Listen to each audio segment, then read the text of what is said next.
Hey guys, Zack here, and this is my review of One Piece Season 1 Episode 3. And I forget what the title is because they are all very long and I can never remember what they're called. Okay, so the episode starts off exactly where the last one left off, with Luffy jumping out of the window, stopping the bullets with his body, etc. and stop, etc., etc. You saw the last one, you know.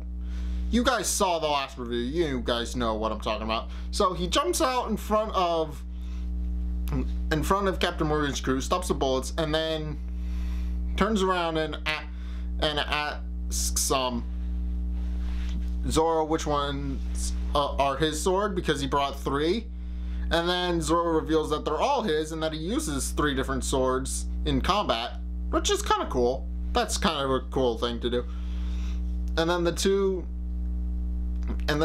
decide that since they have a common goal of being the very best, like no one ever was, ripping off Pokemon there a little bit, they decide to become a crew. And Luffy tries to untie Zoro from the posts, but he isn't having much luck with it. Meanwhile, Captain Morgan gives an explanation on how Luffy must have eaten a devil fruit, and then gives an explanation as to what devil fruits are and how they can grant people different types of powers and that kind of thing. And that they are rare, but they can exist, and it is possible for somebody to come across them in their lifetime, even though they are rare and are mostly found within the Grand Line itself. And then because he realizes that he can't execute any of them with bullets, he orders them all to come in and kill them with swords. So they all charge Luffy, Kobe, and Zoro. And after Luffy gives Zoro his swords, he cuts himself free and stops them all with his swords, with one in his mouth. And they're all afraid of Zoro, because Zoro tells them that if he moves, he'll kill them all, which is it makes sense. It's Zoro. He can pretty much take them all on single-handedly, and despite the fact that he hasn't eaten in like a month.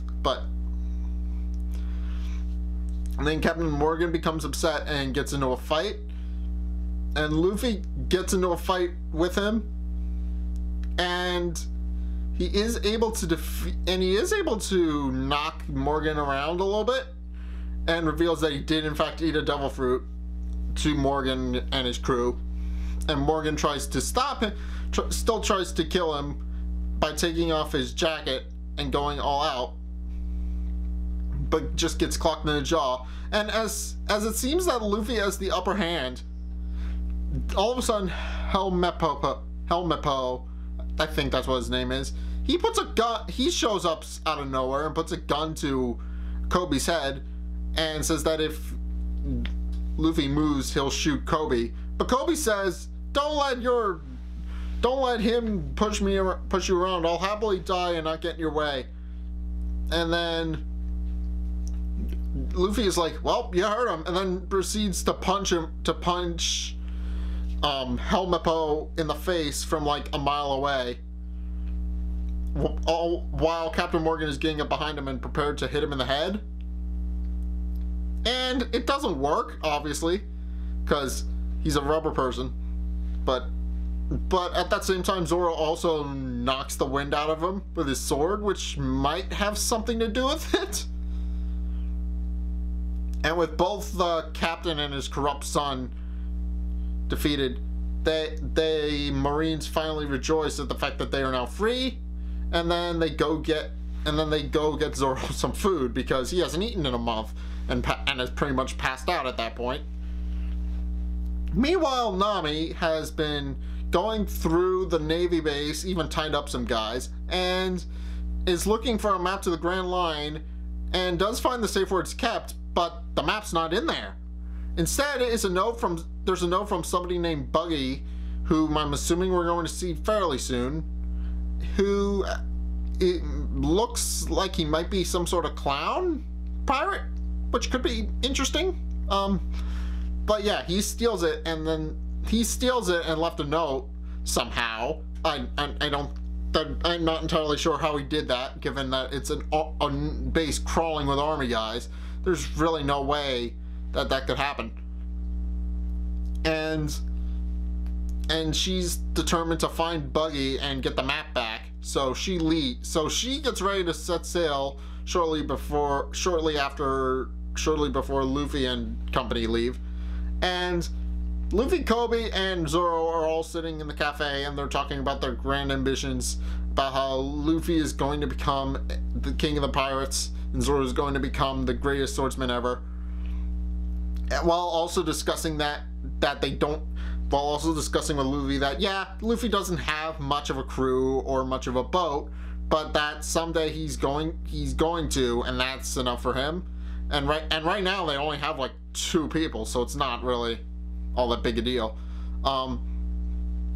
And Kobe also explains why the Grand Line is so terrifying, and explains a bit about the world, about how there's a giant continent that goes all the way around the Earth, and that there's a split in between the continent about the Grand Line, called the Grand Line, and there's also the continent is called the Red Line. And then at the center of the Grand Line and the Red Line is where it all meets, but that it's also called a pirate graveyard because of how many pirates have gone there and risked their lives.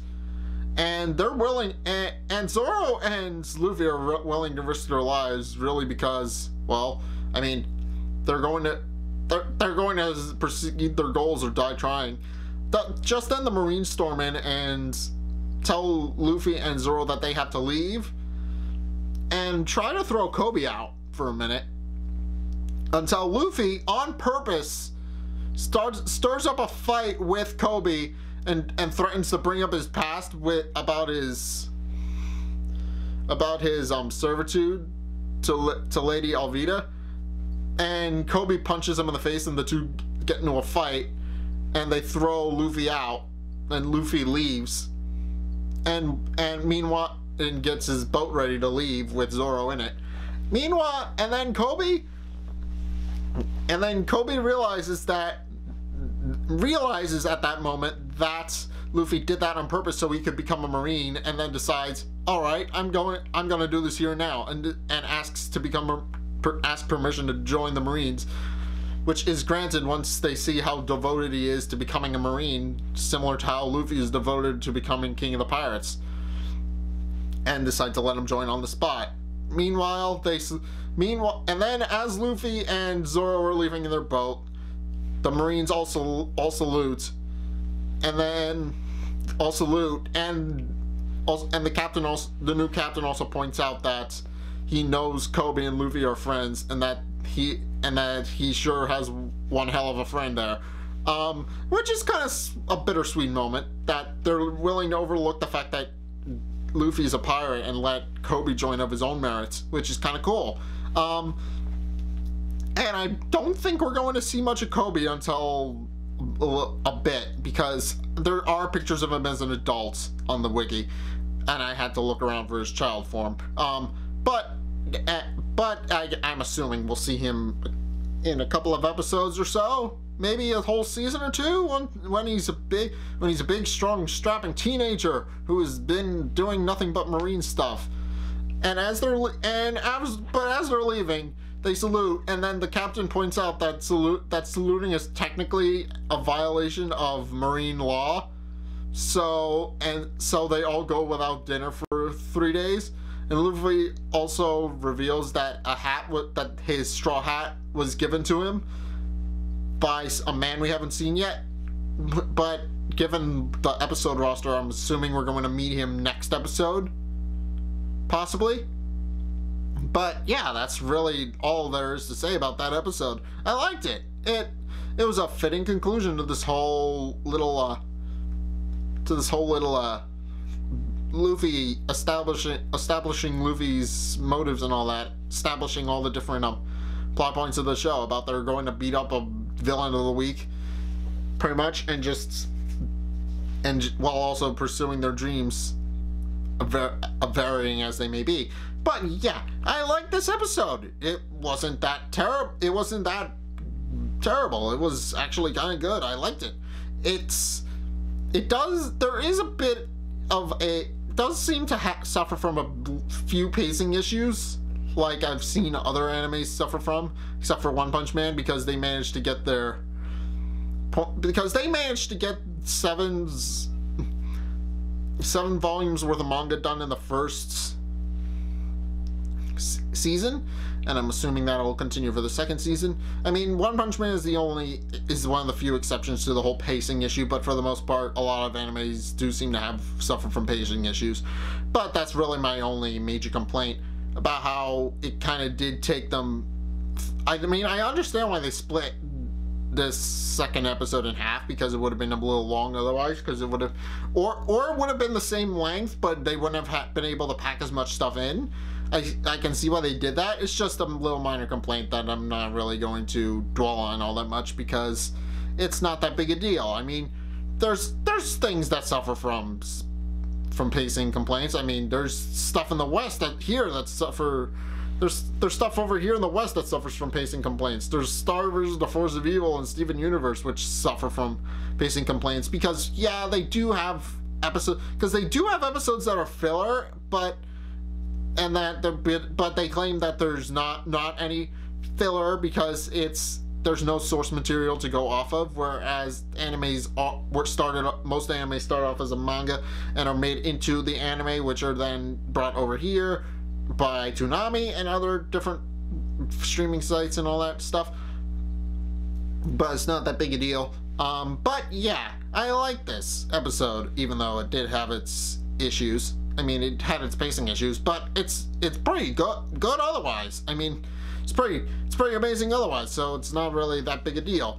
But if you have seen this episode of One Piece, what did you guys think? Let me know in the comments down below, or over on my Discord. Link is in the description as always. But until then, thank you guys so much for watching this episode. If you liked it, hit that like and that subscribe button. Also be sure to follow me on Facebook and on Twitter in the description below. And until next time, I will see you guys in the next video. Peace!